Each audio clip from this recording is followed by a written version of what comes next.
Grind out win tonight for our game. Thought we came out really sluggish, lethargic, and then we kind of got it going there. Then I thought it turned into a terrific ball game between two teams that desperately are trying to separate themselves from the muddled middle of the Big Ten right now. And not happy with the way that we rebounded tonight. You know, the fact that they got 74 shot attempts, started 49, had a lot to do with their 16 offensive rebounds. So disappointed with that statistic, but I thought when we needed to respond there in the fourth, beginning of the fourth, I thought we did in a big way. And I think we went to Jen Anderson a couple times and just got high percentage shots, and then from there got to the free throw line, which was big for us, especially in the fourth. But give Penn State, that's a great basketball team, well coached. Tania Page is a terrific player, and she's, like I said earlier in the press, that she was going to be a very difficult guard, and she proved to be that. So really happy for our kids on a night that we didn't shoot it, I didn't think great, still found a way to win, and just like I said, it was just kind of one of those grind out Big Ten games tonight that I think the fans got to see. Questions? You talk about it being sluggish in that first bit. What did you see offensively? I just didn't think that we had any pop. There was no energy. There was no purpose in our cuts. You know, I just thought we did a lot of jogging. That's the best way to describe it. And then I thought defensively, we just kind of looked like we were stuck in mud at times, and we weren't moving, and we weren't talking, we weren't communicating. Didn't get off screens well enough. Really allowed their guards to get downhill a couple times. I think we gave up 11 middle penetration drives in the first half, which, again, our hard fast rule in our shell is that we don't give up middle. You know, we'll give up baseline because we hope to have help, but we do not want to give up middle penetration. So we had too many of those. Like I said, I just thought that we came out with not the energy level that we certainly needed, but I thought we got that fixed as the game went on. Is there anything in particular you said after that first timeout to try to? We'll leave that in the timeout, but amongst our group. But yeah, I told them to wake up. You know, I just told them that we needed to.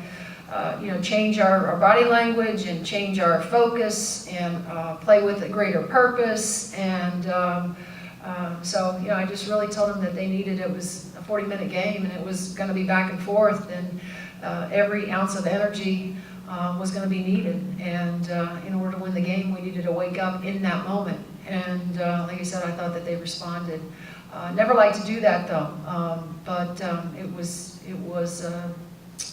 the scenario at that time needed to be said, and so that's really the conversation. But then after that, it was really super positive with them. Thought we were getting good shots. Some of those didn't go down, but really just trying to get them energized on the defensive end.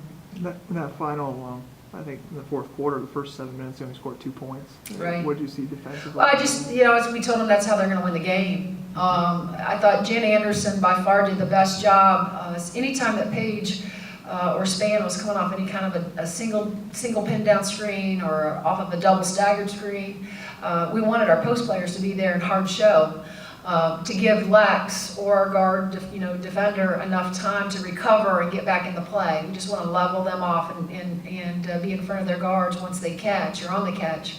And I thought Jen Anderson, being in foul trouble, that hurt us because she's probably the best at being able and understanding what we're trying, what we're trying to do with those ball screens. And our young kids, Darby and Bree and Kim Royster, still have to improve in that area as we continue. But that's really what we were after, was more of a show mentality off those screens. They took 25 more field goals. You guys only made 2 threes, but sure. But you just crushed them at the line that last quarter. Sure, and that was part of it too. I went in. I told the kids it's been a long time since I felt like we've been to the free throw line, and so the goal tonight was to get there 20 times.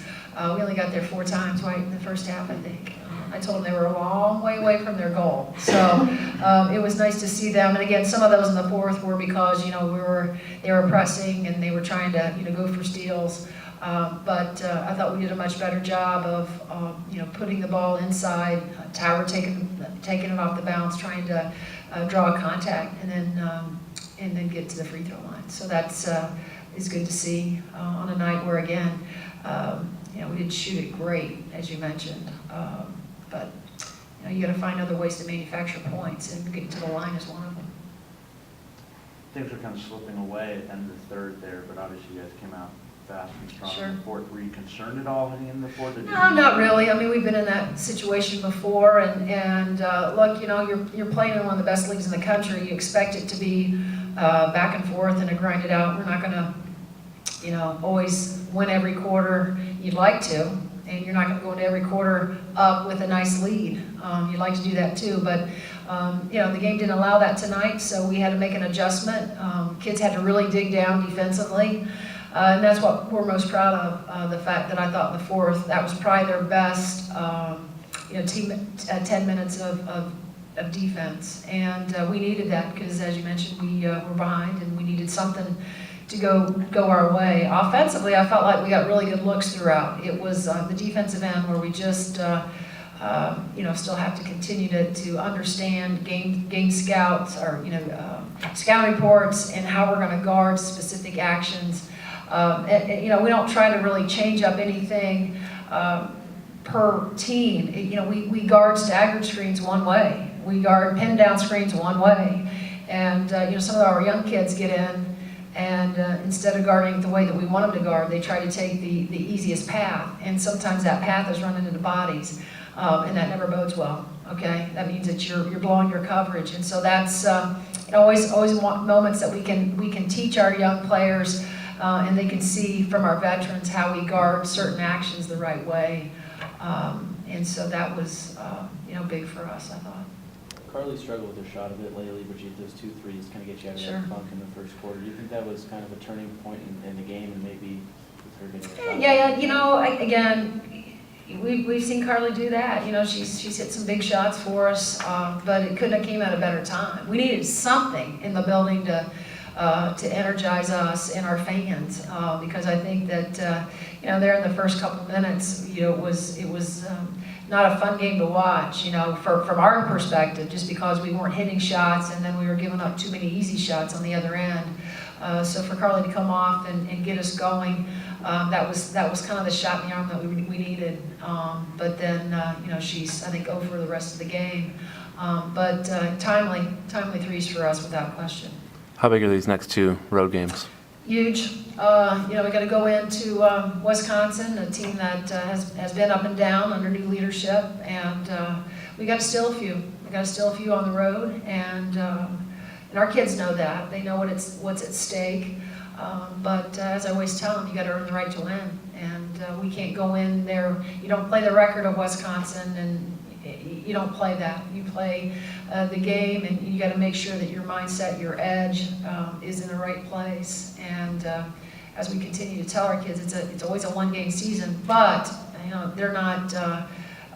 They watch, right? They're watching the standings and they're seeing how muddled the middle is, and we're trying to separate ourselves right now. And in order to separate yourself, you got to get wins. Just with Jen, the way she went down, you know, it just happened. Yeah, I think it was just a tweak. You know, it's hard to tell. I think she came down on somebody's foot, but I think that, you know, for her to get up and walk off, you know, with just Robert's help, I think that's a good sign. And I think the other positive thing for us is that we're going into a long week here, where we get some time. You know, we got Jen and Cahill haven't practiced really the last 2 days because of B's ankle, because of Kim's been sick. And now, you know, Jen's been under the weather as well for the last 2 weeks. So this will be a good time, good chance for us right now to kind of catch our breath and all those little nicks and dings we got going on. Get those kids some rest and get them healthy by Sunday. We good? Awesome. Thank you, guys.